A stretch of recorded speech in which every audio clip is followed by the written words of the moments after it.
guys, what's up? It's me Zoya and welcome to my second channel.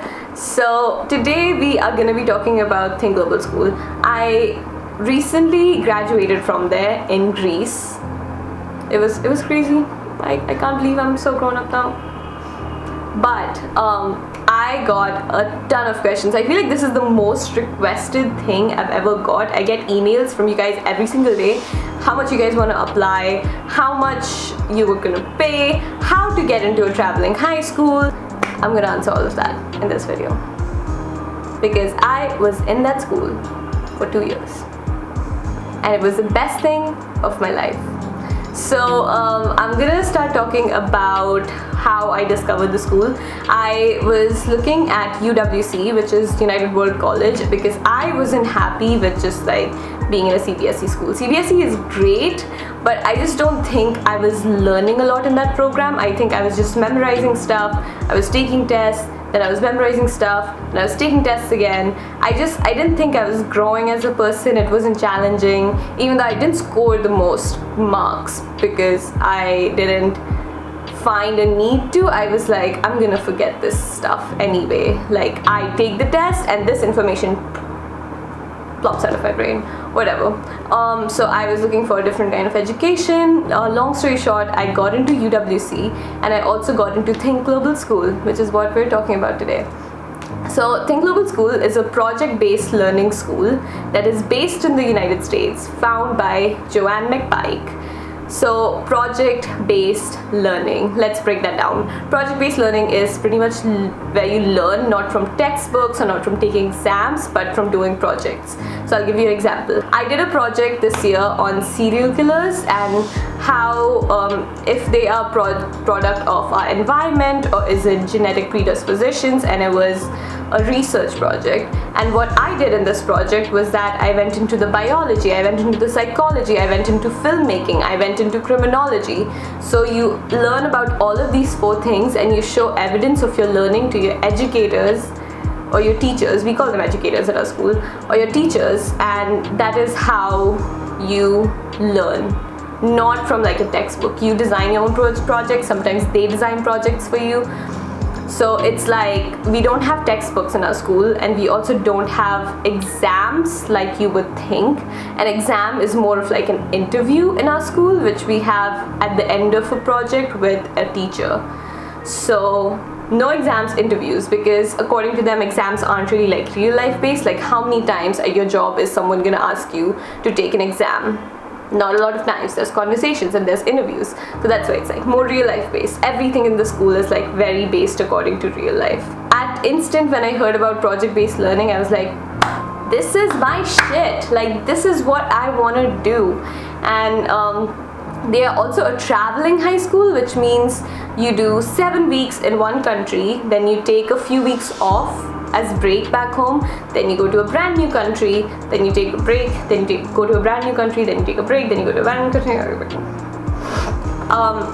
I joined in grade 11. They're supposed to do 4 countries a year, so I was supposed to go to 8 countries. I went to 3 because of COVID, tiniest bit. So the application process is really simple. You go on their website, you fill out a quick query form, like an inquiry form, and then they reach out to you. They give you your portal login and you go into this application portal. So the application portal pretty much has essays, it has interviews, it has forms, it has tests, it has more interviews, it has a lot of things. Like the admissions process is rigorous. You have like, it's a months-long process. You have to be on top of it because it's a very competitive school to get into. So the first one is the initial application process. You have to fill out the questions sent by them. You give them your grades, like your most recent report card. There's an emotional quotient questionnaire to check out your emotional stability, I guess. And then there's parent questions that is gonna be filled out by your parents. A lot of the times people are like, oh, my parents won't let me go in, but I'm just gonna apply, and once I get in, I'm gonna be like, surprise, I got into Think Global School. You cannot do that. There's gonna be interviews with your parents. They're gonna ask your parents to fill out questionnaires, and don't freak out if your parents don't know how to speak English, or if they're not comfortable speaking with like random people on the internet, it's okay. You can be a translator. You're gonna be there in the interview, or you can just tell them about your situation. But parental consent is very important in your application process. Just to put that out there.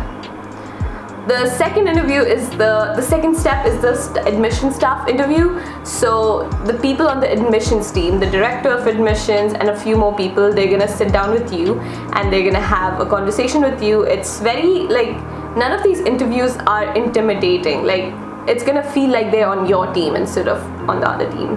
I don't know how to explain it.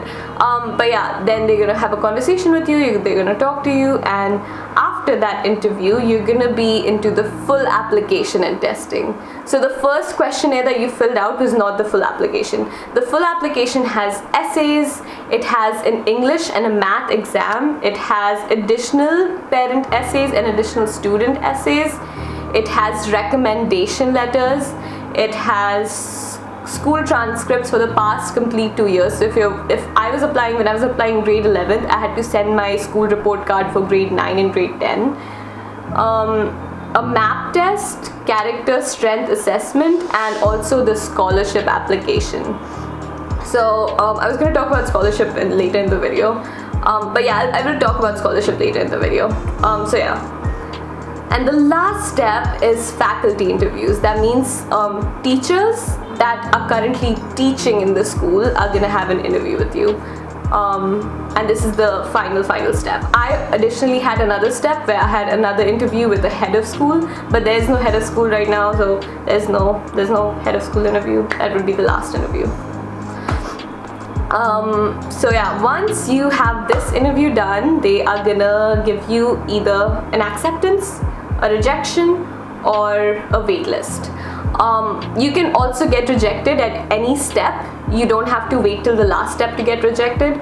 So that's actually a good thing. That means you're not wasting as much time, I guess, if the school isn't meant for you.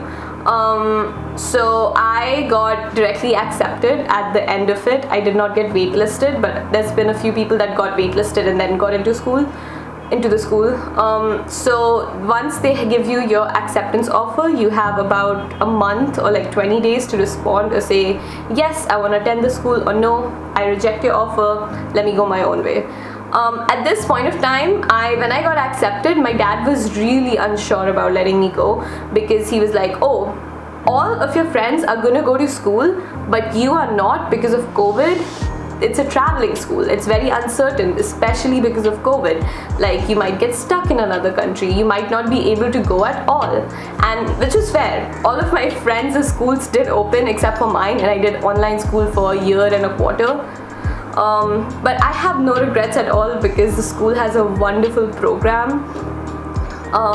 Additionally, I accepted the offer, honestly, and it was a great decision. The first question is like, do I need to have like really amazing grades to get into the school? Like, do I have to be on the top of my class? Do I have to be like a straight A student? Even though I had good grades, I wouldn't say I was at the top of my class. I had good grades, and I still got in without being waitlisted. I think the key to getting in is not being extra smart in this traditional system. Like, you know, they are trying to change the traditional schooling system. So they're looking for people that can change. So if you did not have the best grades in a traditional schooling system, they are going to be able to see past that. They are gonna, if you are eager to learn, if you show that through your admissions interviews, if you show that through your application, that you want to learn, you care about your learning and not your grades, like, you're gonna be fine. Like, you don't need to have the best grades to get in. You just need to have good grades that show motivation and curiosity. So yeah, it's not important to have the most amazing grades. The second question that I got is a lot about the financial assessment. It's probably like a really expensive school. You're traveling, you are living in hotels, like it's probably like a freaking expensive school. It's really not, honestly, and it completely depends upon your financial needs of how much you're gonna have to pay. So the financial assessment step in the application is actually to determine how much you can pay. Think Global School, or TGS, is a non-profit school. They don't want to make profits off of your application. They don't want to make profits off of your fees. they pretty much have an endowment which the founder set up years ago, so they can pretty much give you as much financial aid as you need. And you just have to be honest about your financial needs. Like, don't lie. If you can pay so and so, be honest. Yes, I can pay so and so, and ask for the right amount of financial aid that you need. And it's not an expensive school at all. I got a great financial aid. It was completely affordable, and it could be completely affordable for you as well. And this makes sure that there's people from all socioeconomic classes in our school, because they want to create the most diverse student body. So it doesn't matter how rich you are or how much money your parents make. If you belong there, you're gonna get in.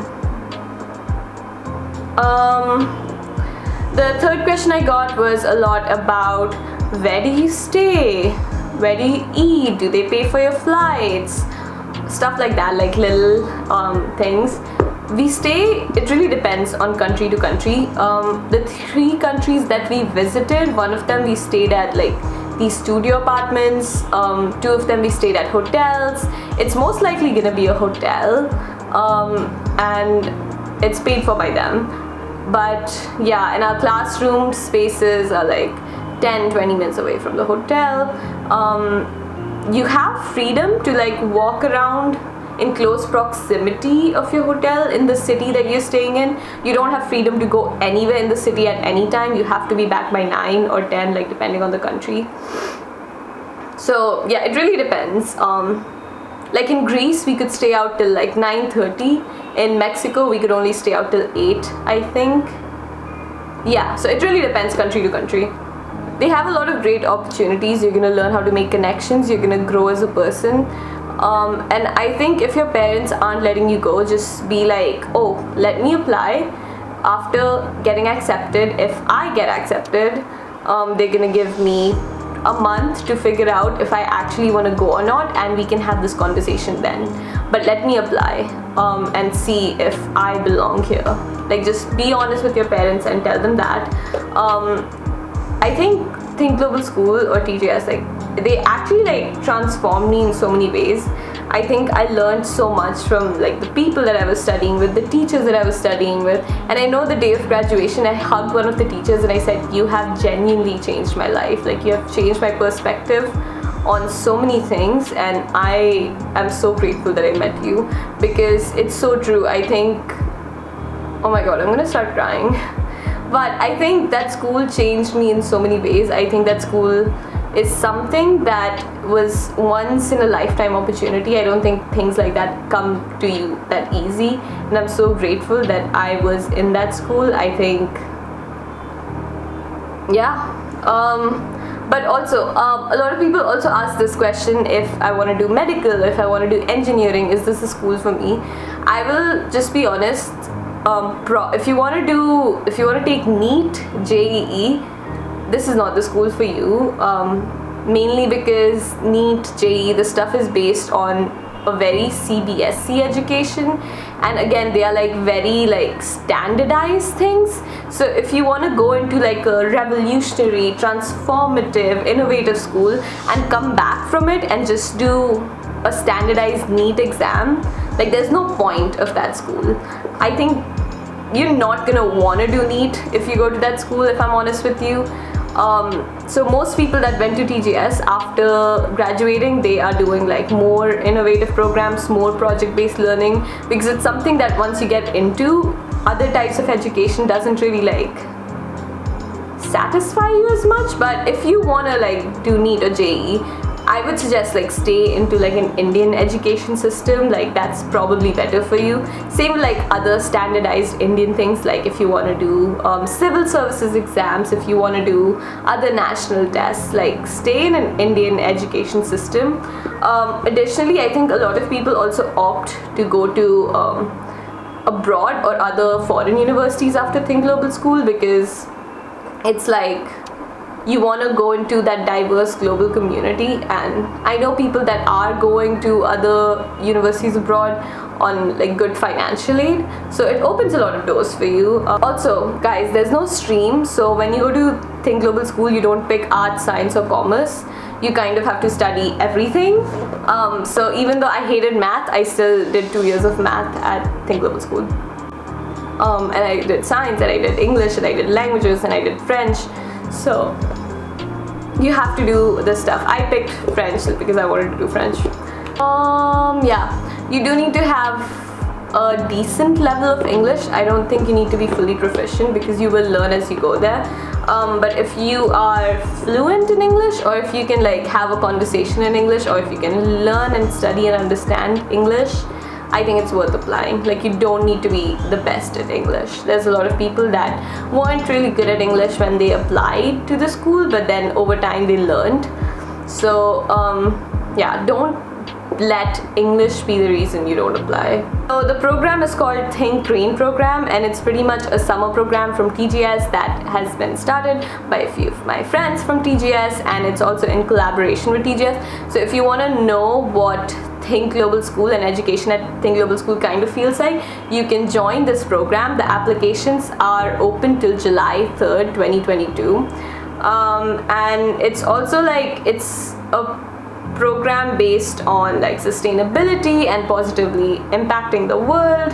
You guys can check it out. The link is in the description, and you can also, like, if you plan on applying to Think Global School this year, you can write about this in your application, and I think it only strengthens your application that you applied to this program.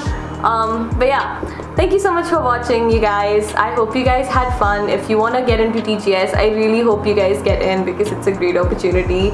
I definitely think everyone should at least apply if you are interested in this, because you're most likely not gonna regret it if you get in. And yeah, thank you so much for watching. If you have any questions, leave them down below in the comments. I will try to answer as much as I can. And yeah, thank you so much for watching, guys. Bye.